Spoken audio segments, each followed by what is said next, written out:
So hello, everybody. Welcome back to Markov processes. We were coming up on our third definition of the Poisson process, and this depends on these things called little o functions. And I started it and I kind of crammed it in at the end of the last lecture, and I think it was way too rushed. So if that didn't make sense, hopefully it will make sense today. So a function f or g or whatever you want to call it of really any argument, but for us it's going to be an h, is said to be, so we say it is little o, that's just sort of phonetic, of h if you take the limit as h goes down to 0. If you just want to let h go to 0, it's really a right-hand side limit, but it doesn't matter that much. So you don't need your arrow to go down like that. But if you take the limit of f of h over h, if this is 0. So when h goes to 0, this denominator is going to 0, which makes the whole fraction blow up. So the only way it can go down to 0 is if the numerator is going to 0 and it's going fast enough to counteract the denominator. So implicit in this definition, this implies that the limit as h goes to 0 of f of h is 0. And it implies a little bit more than that. It's going to 0 fast enough to counteract the denominator that's also going to 0. So we're going to have plenty of examples, but we say, this is what I wanted to be more clear on. We say f of h is little o of h. So we say that f of h is, rather than writing out this little o of h, we have a lowercase o of h. And we write, and here's where it gets a little bit weird. We write f of h equals little o of h, when really that equals can be read as is. And why is that important? Because let's look at a couple of examples. So if we have f of h equals some h squared, and g of h is some h cubed, these are both little o of h functions, because if you take h squared and divide by h, you get h. And then if you let h go to 0, this goes to 0. If you take h cubed over h, this is h squared. And if you let h go to 0, this is still going to 0. So both of these functions are little o of h functions. And we can write both of them like this, which is strange, because we can say that f of h equals little o of h. Actually, I should be doing this below here. And g of h is little o of h. But whenever you have a little o of h, that equal sign should really be read as is, because these are not the same functions. So it looks, when I write this, it looks like they're the same function, but they're not. And so as another example, just from the notation, a little o of h function plus a little o of h function. So when you see that, that's representing two functions, likely different functions, that have this property. And if you combine two functions that have this property and add them, you get another function that has this property. I'm about to prove it, but you don't want to be saying, it wouldn't be wrong, but it would be weird to say that this is 2 little o of h. Because 2 little o of h is also little o of h, it wouldn't be wrong, but it would be weird. So this is saying a little o of h function plus a little o of h function is, again, little o of h. So this represents like an f and a g that are both little o of h, and when added together is still little o of h. So suppose we have f and g where the limit as h goes to 0 of f of h over h is 0, and the limit as h goes down to 0 of g of h over h is 0. Right? So this is some function and some function that have these two properties. Just check here. Okay, so I'm going to add them together and look at the limit as h goes down to 0 of the combined f of h plus g of h over h. So you can break this up. This will be the limit as h goes down to 0 of f of h over h, g of h over h. So by definition, both of these go to 0. And that means that this function, when divided by h and letting h go to 0, goes to 0. So f of h plus, so that's what this is saying, f of h plus g of h is little o of h, but we write equals. So going back to this is representing some function, and this is representing some function that is most likely different than the first function, and this is representing a different function again. It's a mathy way to be really sloppy. We're going to be tying up remainder terms, things that are kind of negligible in our computations, things that are going to 0 pretty fast. By the way, I could easily have gone through here and had like a minus and a minus and a minus, and that would still work. So little o of h minus little o of h is also little o of h.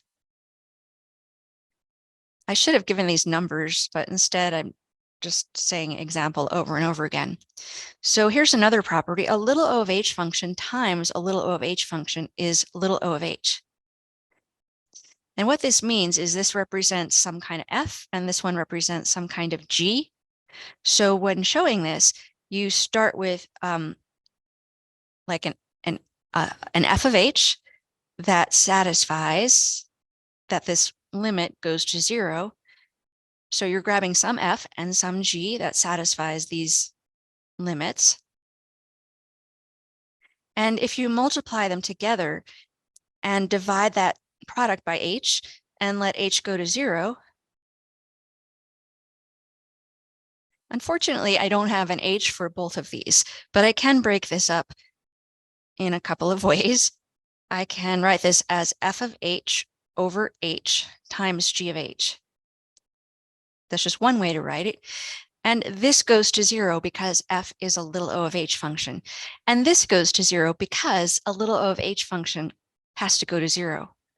From what I said back when I defined it, it's going to 0 fast enough to counteract a denominator going to 0. And that means it has to go to 0 to begin with.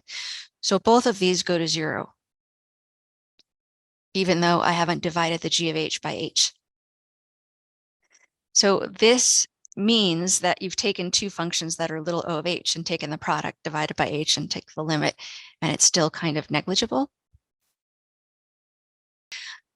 We already looked at an h squared and an h cubed. We don't have to look at polynomials. Oh, actually, one more thing. If you have a little o of h function divided by a little o of h function, I'm not going to say not equals because it could, but I'll say is not necessarily little o of h.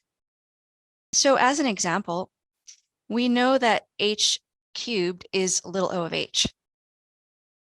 Because if you divide by h, you get h squared, and you let h go to 0, and that goes to 0. And we know that h squared is little o of h, because if you divide h squared by h, you get h, and if you let h go to 0, that h goes to 0.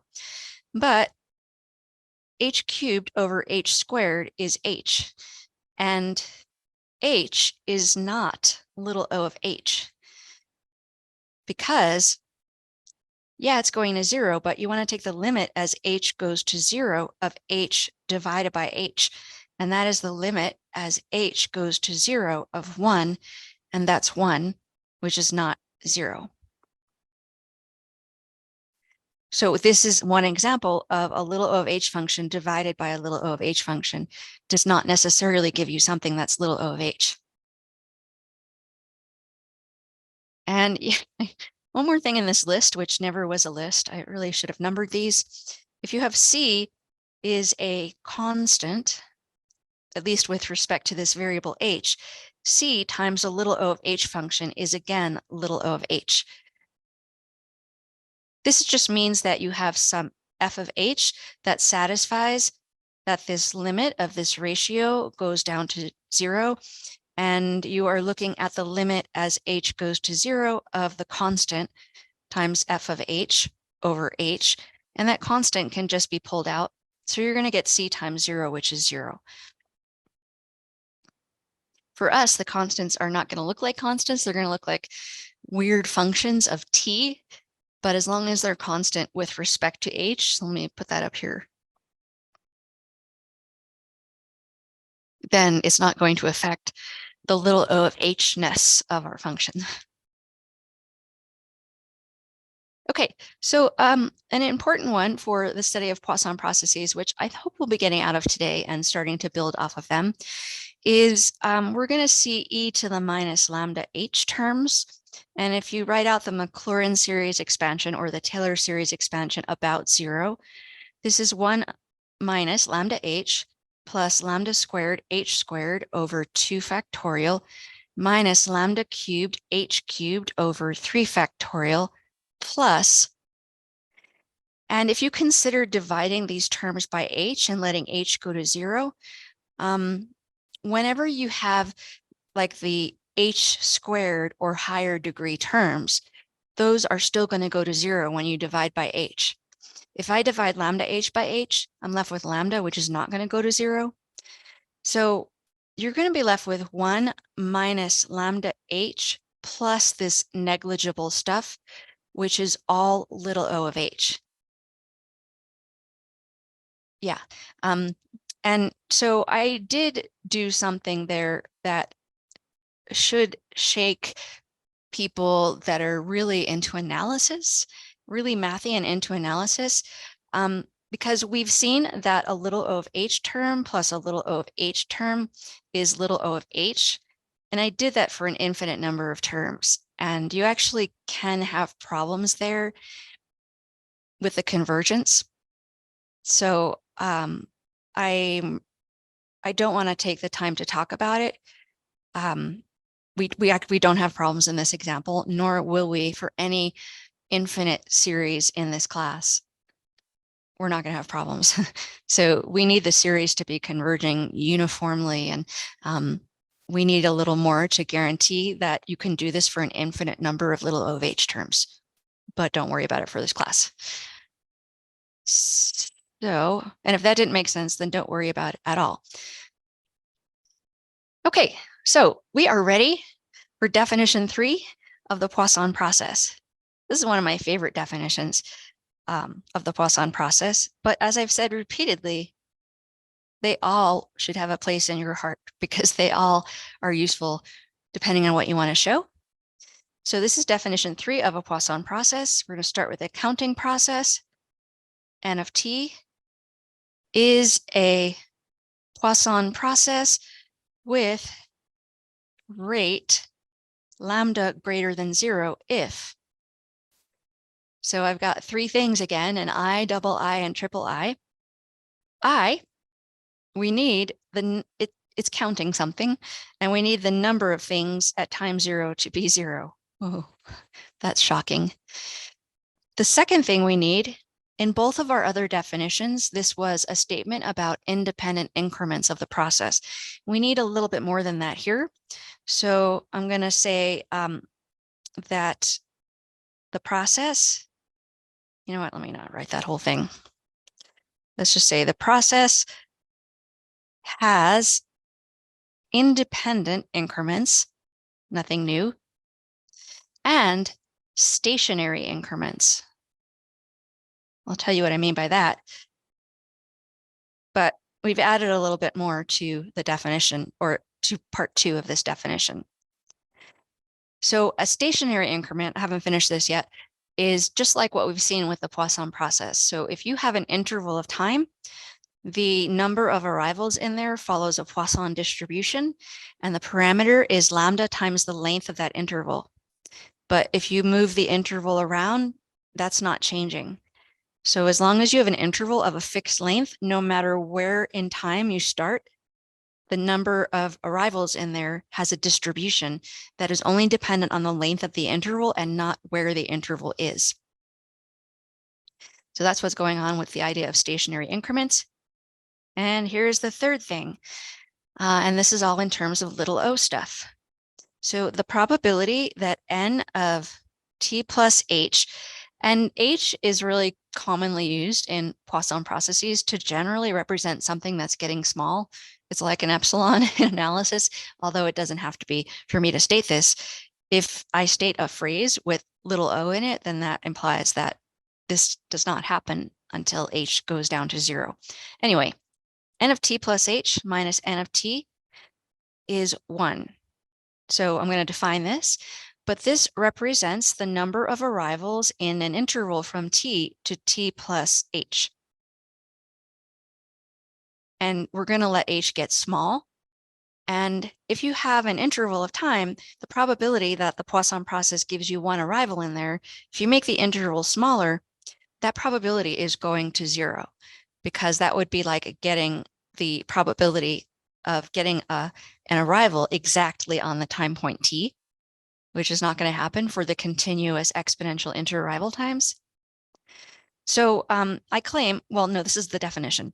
This is lambda h, which is going to 0 as h goes to 0, plus other stuff that's going to 0 faster, little o of h stuff.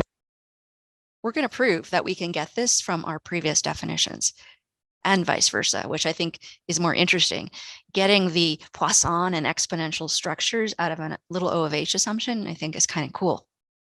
So yeah, it's all going to 0, but it's kind of dominated by this term and other stuff that's going to 0 even faster. So to complete this definition, let's look at the probability that the number of arrivals in a tiny interval of length h. There's two things I could put here. I'm going to have 3 points in this definition, but you only need 2 of them. This one is going to be the probability that there's more than 2 arrivals in this tiny interval from t to t plus h as you're shrinking the interval. And that's going to be really negligible. So this is just straight up little o of h. Like it's even more difficult. And then the other probability, which you don't need because it's locked in here, is the probability of having 0 arrivals in this interval.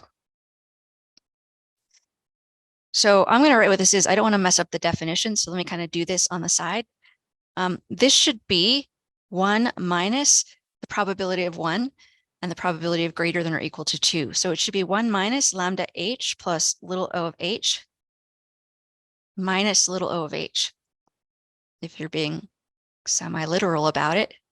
This is 1 minus lambda h, minus a little o of h minus a little o of h, but that's like, combining those little o of h terms, like it's minus little o of h plus little o of h, but minus little o of h is not really something you have to write because it all represents something that when you divide by h and send h to 0, it goes to 0.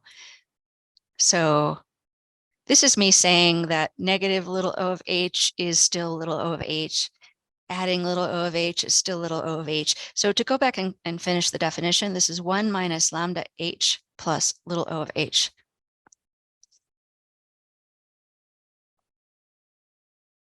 And so you can write any 2 out of 3 of these things, and the other one is locked in. So yeah, let's show that this is equivalent to either one of our previous definitions. We had definition 1 that was defined in terms of, or according to Poisson counts, and definition 2 was defined in terms of exponential interarrivals.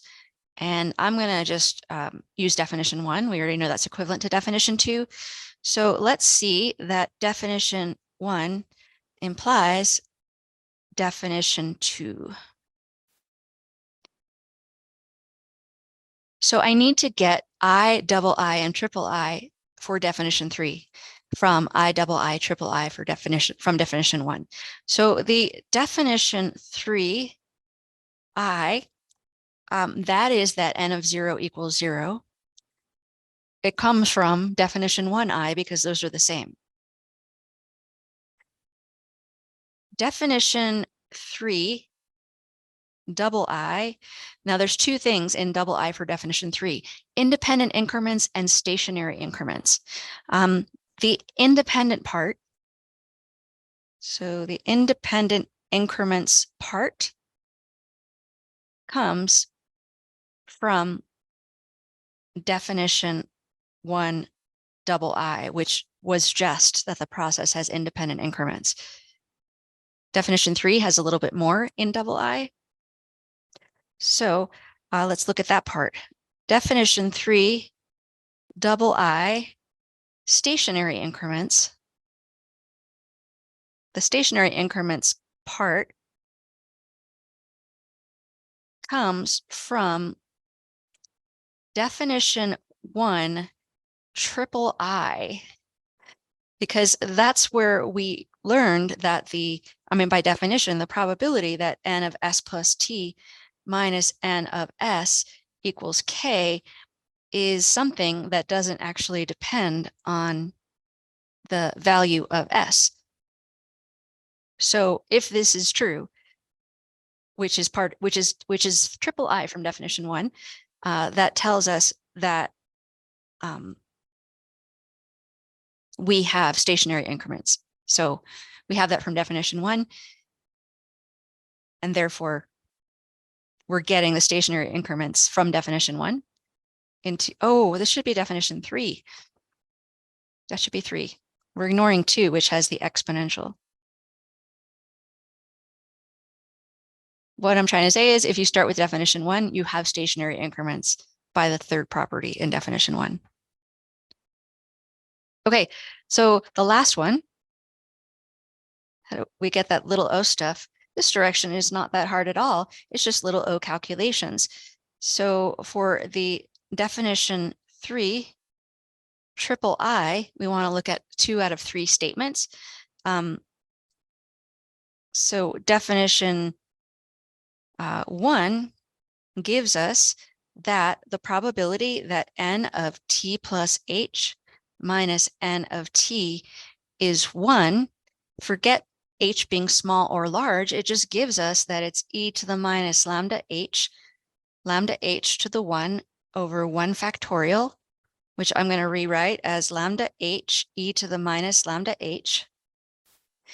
And I could do one of 2 things here. I can say this is lambda h and then like expand out e dot dot dot. I am multiplying by a little, this is not little o of h, but I get the first term, which is lambda h, and then I get a term with h squared, which is little o of h. Any powers of h where the power is greater than 1 is little o of h. So here I'll get an h cubed term, which is little o of h, and all the rest of these are little o of h. The other way I could have done this is I could have said, we already know that e to the negative lambda h, we know that this is 1 minus lambda h plus, so this is like an alternative, little o of h. And if I multiply that out, I get lambda h minus a term with h squared, which is little o of h. And if you multiply h by little o of h, that's another little o of h. So we get, this all gets combined into little o of h stuff. So is h times little o of h little o of h? I guess we would have to prove that. But it's true because I don't want to write out the whole limit. But if you have a little o of h function, f of h divided by h, that's going to 0. And if you cancel, what's left is still going to 0 by definition of the little o of h function. Okay, yeah, let's get, I'm just going to go, I don't want to do the greater than or equal to 2. So let's just do the equals 0.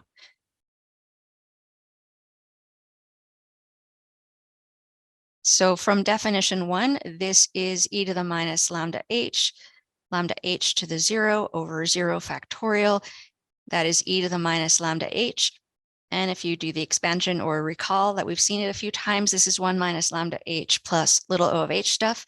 And this was the definition of this for definition 3. So I started with definition 1 and got to the definition 3 version. And it's what I call like precise sloppy math, because if I don't teach about little o of h, I'll just write the actual words, plus stuff that goes to zero. But now we're doing it with notation, so it's real math. Okay, it wasn't hard, or wasn't that hard to take those Poisson probabilities and expand them out and figure out what is little o of h and what is not. But let's go the other way. Let's show that if you have definition 3, which was given today, you get definition 1, our original Poisson process definition. So we want to show that we get definition 1i, but this is equivalent to definition 3i. So it comes from definition 3i. If we were in a classroom, I'd probably write on the sideboards both definitions so you can see them in front of you. But these are both n of 0 equals 0. So definition 1, double I, that was that the process had independent increments.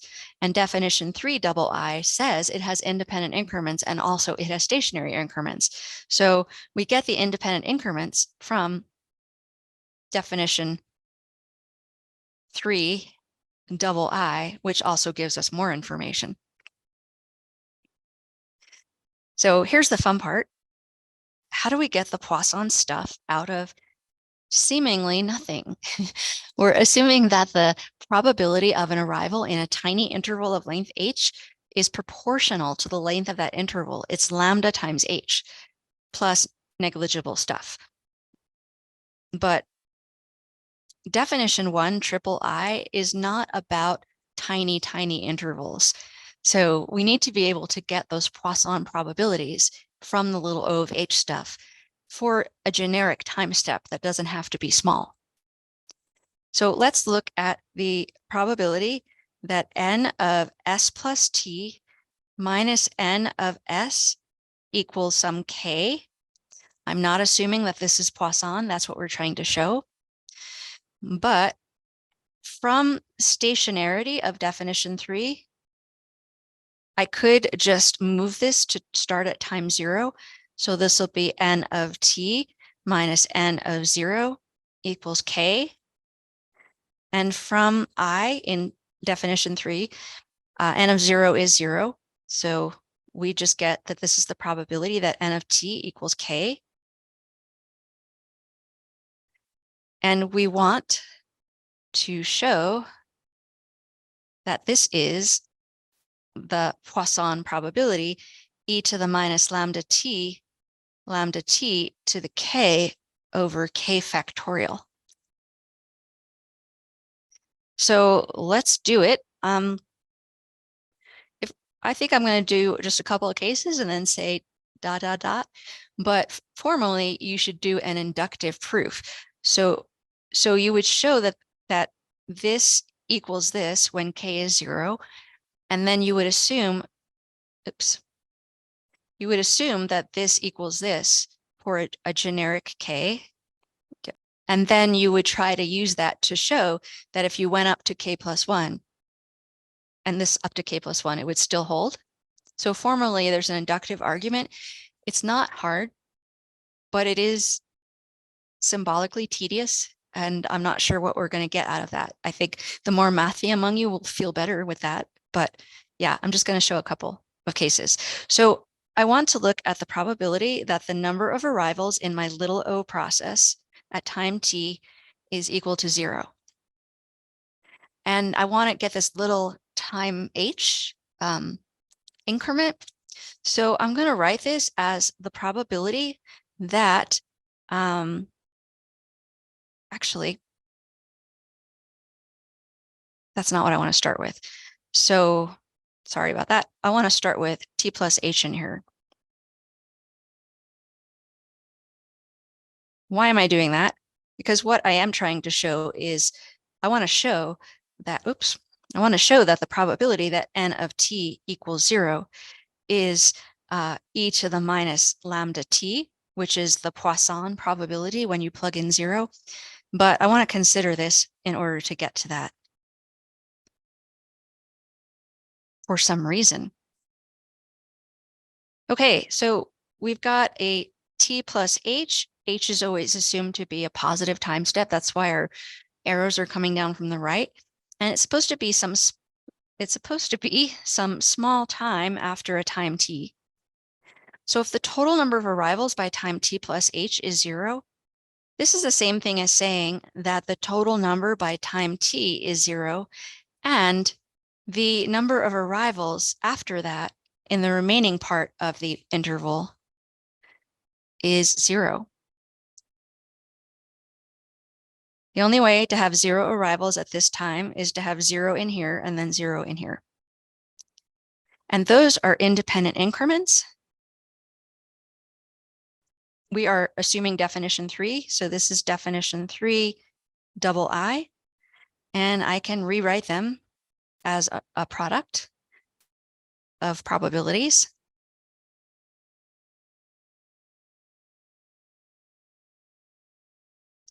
And I don't know what this is. It's kind of what I'm trying to figure out. But I do know this from definition 3. It has that little o definition. So by definition 3, triple I, this is the probability that n of t equals 0 times something that is 1 minus lambda h plus little o of h.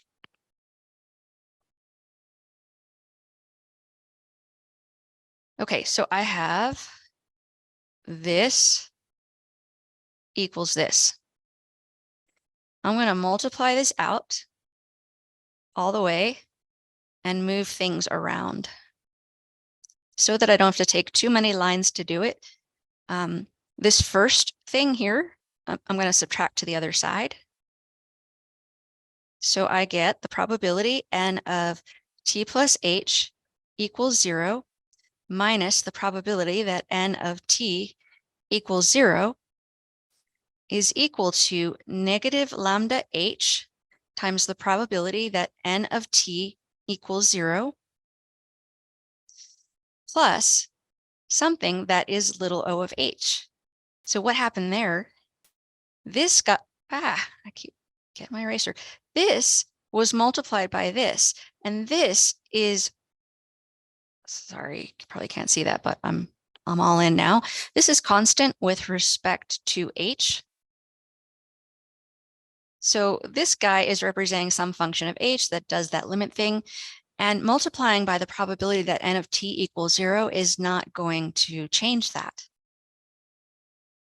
So we did show already that a constant times a little o of h function is again little o of h. So that's what happened over here. That's where this went in that final term. Okay, I'm going to divide both sides by h, and maybe you see a derivative forming, because I'm going to take a limit. I'm going to let that h go down to 0. Dividing both sides by h, this h over here is going to cancel.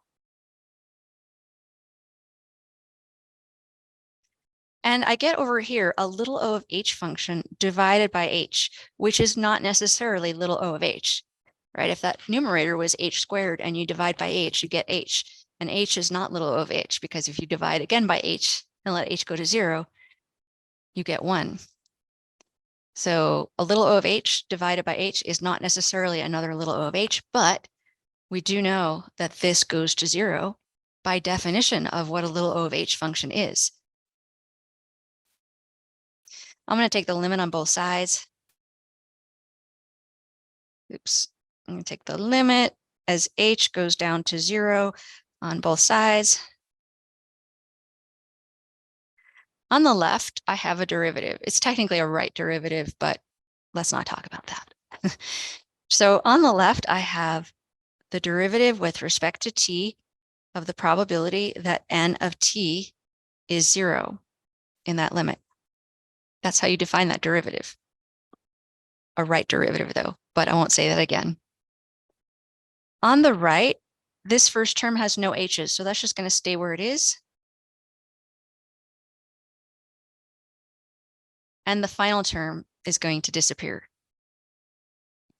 And you see a little differential equation. So if I divide by the probability that's on the right side,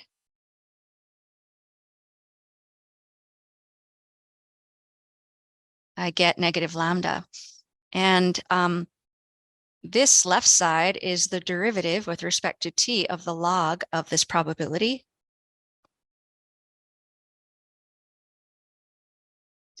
And so I'm going to integrate both sides with respect to t. On the left side, I get the integral of the derivative, so I get the log of the probability. This is an indefinite integral, so I do get plus a constant, but I'm going to keep both of my constants together on the right-hand side of this. On the right side, I am integrating negative lambda with respect to t. That gives me negative lambda t, and then I get plus a constant, which really is a combination of constants from both sides. Finally, to get at this probability, this is what we're trying to find. You would take e to both sides, and so you get e to the negative lambda t plus c. That's e to the negative lambda t times e to the c. This is just another constant. I'm going to call it d. So d is defined to be that thing in the circle. But check this out. If we plug in t equals 0, we have n of 0 equals 0, and that's definitely true here. And that happens with probability 1. And so when I plug that into the right-hand side, I just get d. So this implies that d is 1, and we are done with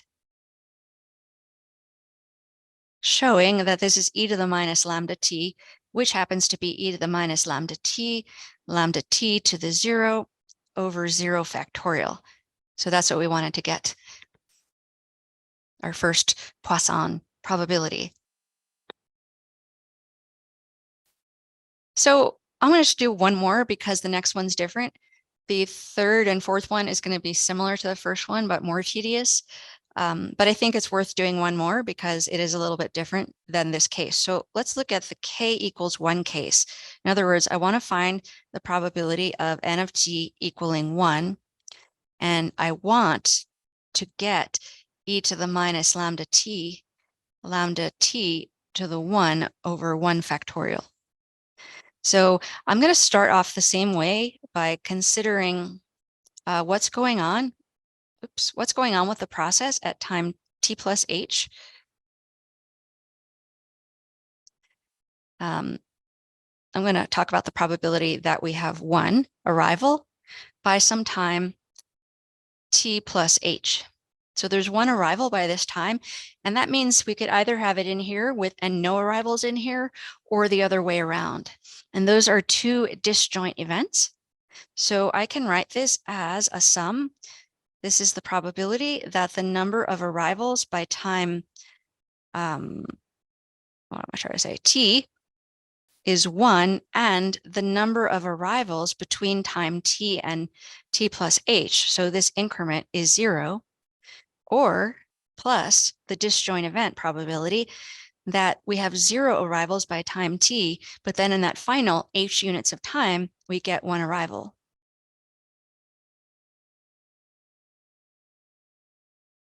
You can see that if you're putting a k here, you're going to have like k terms, like 0 and k, 1 and k minus 1, 2 and k minus 2, a lot of terms. Okay, so by independent increments, you get the probability times the probability plus the probability times the probability. And I'm going to plug in what I know. This first, I'll write some of this. I don't know this first probability. That's what we're trying to find. This next probability, I tried to get away without writing it. I'm going to take the definition of that from the little o of h formula. Over here, the probability that n of t is 0, we found that in our k equals 0 case. And then finally, over here, I've got another probability that I can take from my little o of h formula.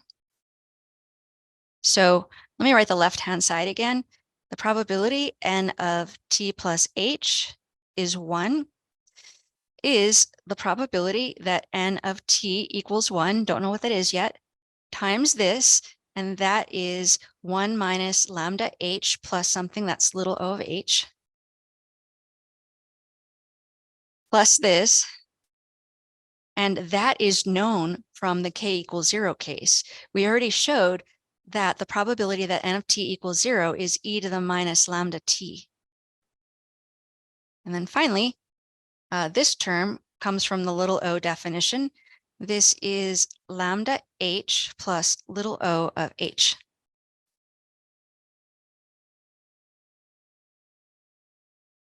Okay, let's multiply and combine things. So here we get this probability, here we get it times h. This final term is little o of h because it is a constant with respect to h times a little o of h term. This times this gives us something. This is constant with respect to h, so when I multiply it by this, I get a little o of h term. So right now I have the probability that n of t equals 1 minus lambda h times the probability that n of t equals 1 plus a little o of h term that I'm going to just save for the end. So then this guy in here is plus lambda h e to the minus lambda t plus a little o of h term, which comes from this times this plus this times this is how I got that.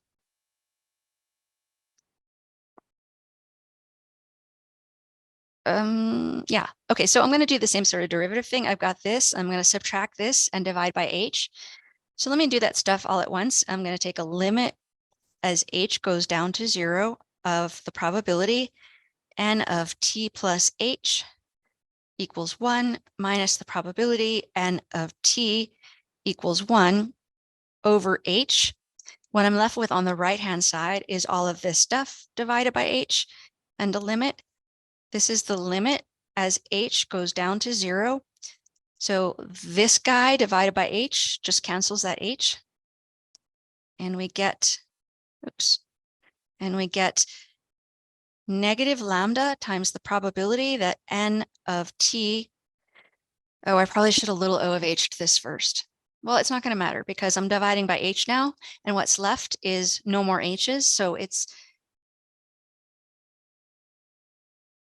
just what it is. What am I trying to say?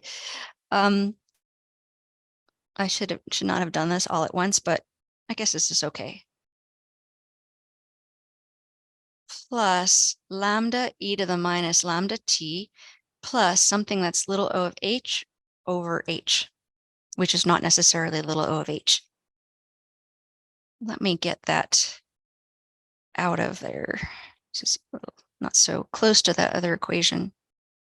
On the left side, I've got a derivative. I've got the derivative with respect to t of the probability of n of t is 1.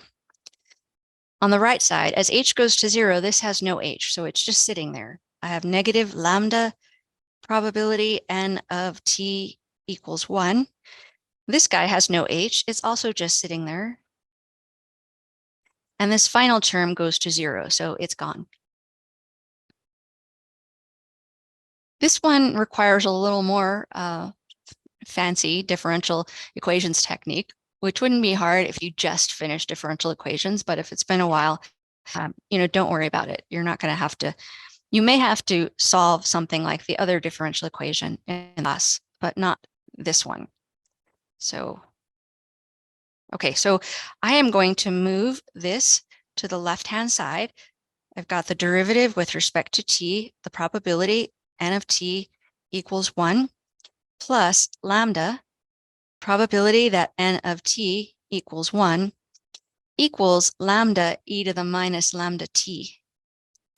And if you recall differential equations, and don't worry if you don't, to solve this, you would multiply by an integrating factor of e to the lambda t on both sides.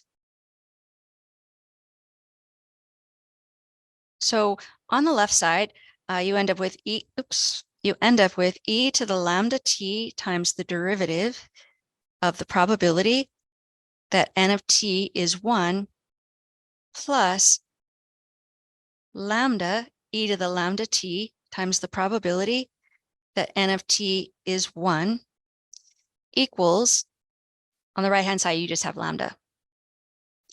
And so it's not hard to verify that this is the derivative of e to the lambda t times the probability that n of t is 1. If you use the product rule on this, you'll get this times the derivative of this, that's sitting right here. And then you'll get this times the derivative of this, which is over here. So that actually gives you what you have in the line above. And I'm going to integrate both sides with respect to t. On the left side, I'll get rid of the derivative. Derivative integral canceling each other out.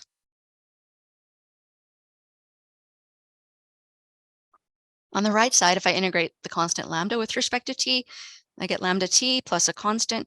Yes, the left side also has a constant, but combine them both on one side. And we're trying to solve for that probability. So let's move the e to the lambda t to the other side. This is, I'm going to multiply by e to the minus lambda t. So this is lambda t, e to the minus lambda t, plus c, e to the minus lambda t. And now I'm going to try to get that constant. And I'm going to use the fact that if I plug in 0 here, I will not get 1. I am at 0 by definition of the Poisson process. So if I plug in 0, I should not be at 1. So that will happen with probability 0 because I'm going to be at 0 at time 0. And if I plug in 0 on the right-hand side, this t over here makes that term disappear and I get e to the 0. So I just get a c. So we see that c is 0.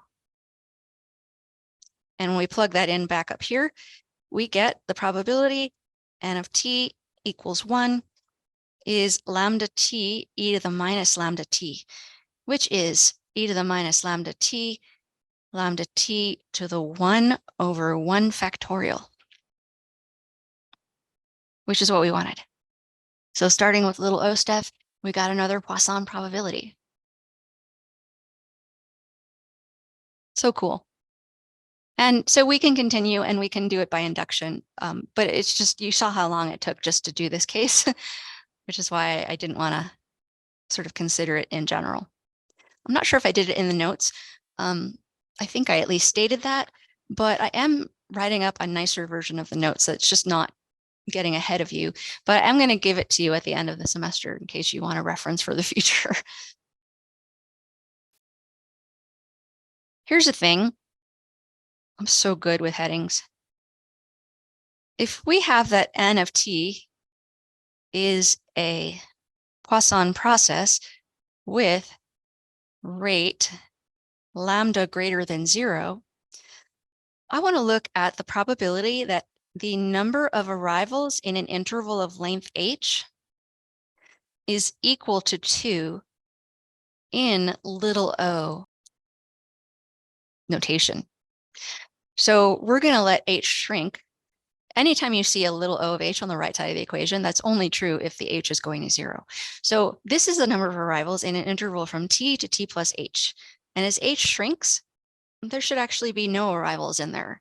And we saw when this probability was 1, we got lambda h, which is going to 0, plus some other stuff.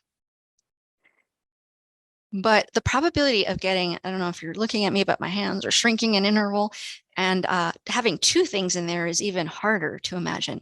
It's an even smaller probability. I claim that this is little o of h. That wasn't given in the definition, but this is less than or equal to the probability n of t plus h minus n of t is greater than or equal to 2, because it's easier to be greater than or equal to 2 than equal to 2. And that is, by definition, little o of h.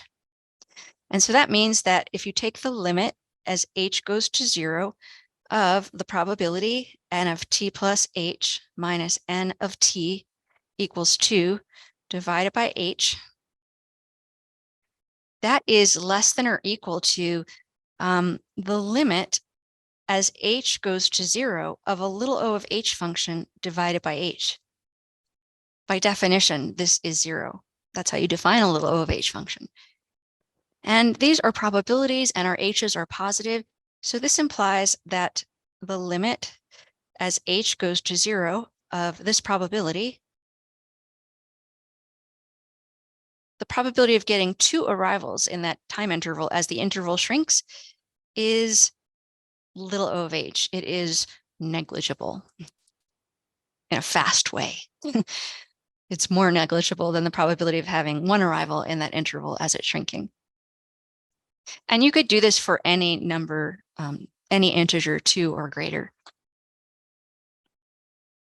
So even though the little o formulation of the Poisson process did not talk about equal probability, we can figure these out as just negligible terms. Okay, so we've been dealing with the Poisson process for a long time. We're not finished. We're going to make them fancier.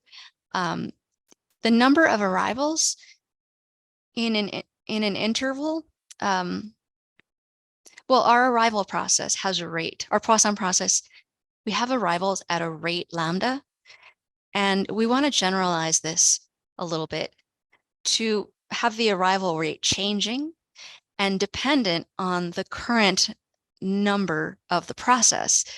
This is going to be known as a birth process, and the y-axis is going to be a population size. We're not here yet, so don't worry about this. It is going to be time, but it's going to be some sort of step function on integers. And if you're at I, we want the rate of increase to actually be able to depend on I.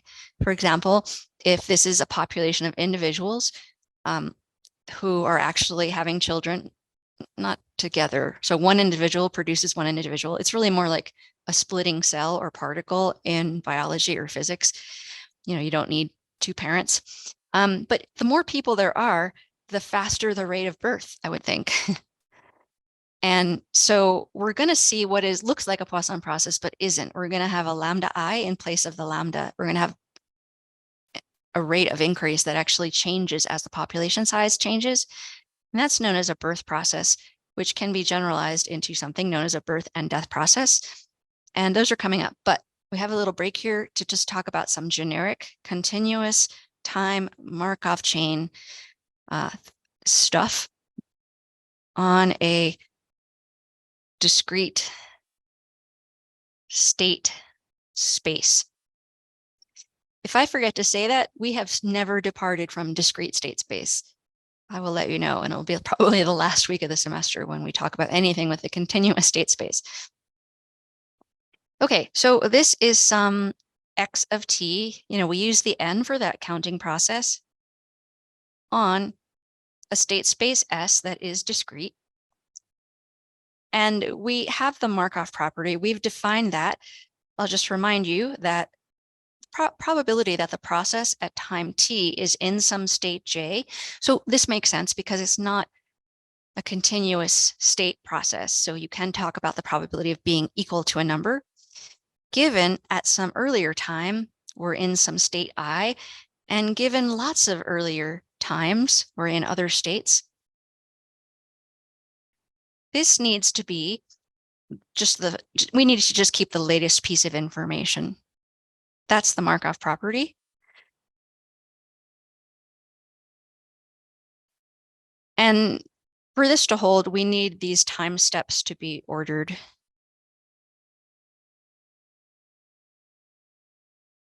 So given all this history, only the most recent piece of history matters. Also, I should say all of these I's and J's are in the state space, and this property only needs to hold when both conditional probabilities are defined. So it's easy when you have a long history to put something stupid in here that can't happen. And then your conditional probability will have that probability in the denominator, which will be 0. And yet this one might not be 0, but that doesn't matter. As long as this only has to hold when they're both defined and you don't have any weirdness like that. Okay, so we want to hone in on this probability. When we didn't have this continuous time in there, this was a transition probability of going from I to j. And we are going to talk about a transition. Let me actually write this down here with a heading, transition probabilities. So before we had a p sub ij, and that was our probability of moving from I to j in one time step. One time step no longer makes sense because time is continuous. So one way to write this, although this is not what we're going to need, is moving from some time s to some time t. This could be notation for the probability that at time t, we're at j, given at time s, we're at I. But we are going to continue to deal with time homogeneous chains where this is not actually going to depend on where we are in time, just how much time goes by. So for a time homogeneous chain, we could describe this probability with one argument. So can describe this probability with one argument.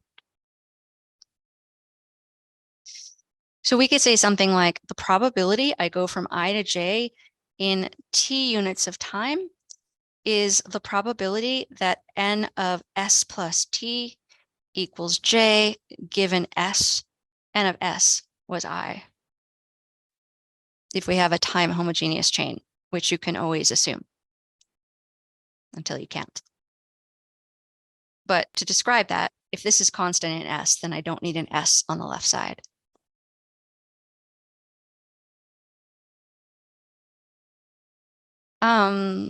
Yeah. And another way to say that is at some time s, if you're looking at s plus t units later, the probability you go from I to j is going to be the same, even if you move these down here. So it's not depending on the time s. Okay, so our PIJs have turned into PIJs of t.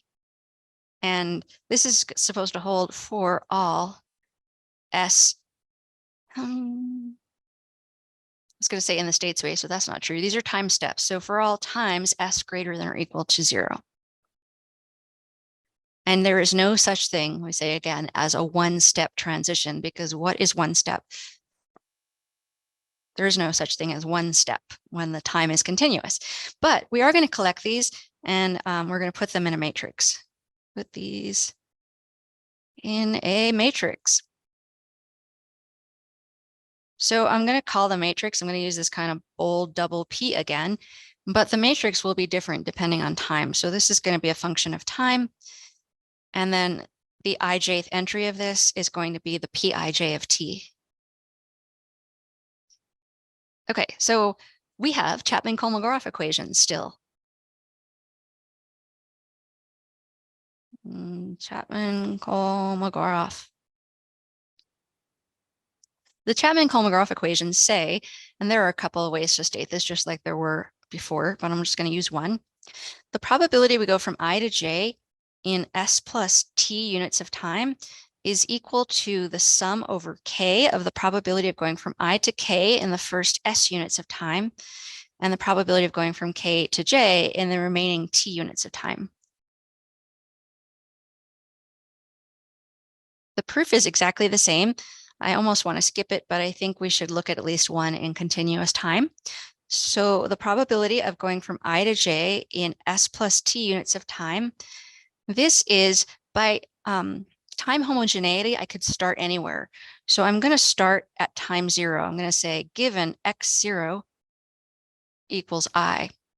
And then over here, I'm going to put x at time s plus t. So I'm not going from time s to t units later. I'm going from 0 to an entire s plus t units later. And to get what we want, we're going to condition on where we are at time, either one of them. I'm going to condition on where we are at time s. So I'm going to take the sum over all k in the state space, the probability x s plus t equals j given xs equals k and x0 is I times the probability that x at time s is k given x at time 0 is, oops, that's not my notation, is I. So by the Markov property, this doesn't matter. And we are done because this first probability we are going from time s to time s plus t. So a total of t units of time, we are going from k to j. So this is p kj of t. And the other probability, we're going from state I to state k in s units of time. So this is p I k s. And that's what I had up here, although I wrote them in the different order. So that's what we wanted to show. So let me just finish off today by saying, in terms of matrices, just like before, we are looking at the ijth element of a matrix, and we can get that by multiplying, by summing, going down across an ith row and down a jth column. And what we have is that the transition matrix at time s plus t is the transition matrix at time s times the transition matrix at time t. What we did up here is the ijth element of that. I could have also conditioned on where we were at time t instead of time s, and we'd see that this is the same thing. Well, of course it's the same thing because I can switch these out here, right? And so, yeah, I'm out of time. Next time, we're going to talk about the birth and death processes, and they're going to be, I'm still pushing towards queuing. So customers arriving and customers departing are going to be like births in a population and deaths in a population. And so many other things in particle physics and biology and fun stuff. So please come back next time on Markov processes.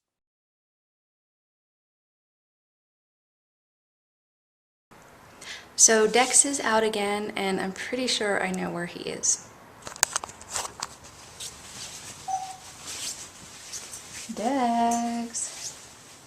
Dex. Oh. Dexy. Come on, Dex. Oh, Dex. Really? I see studs in the wall. Dex, come on. Oh. Where are you, Dex? I think I'm gonna find you if I follow this. Dex. Seriously? Bad tortoise. Bad tortoise.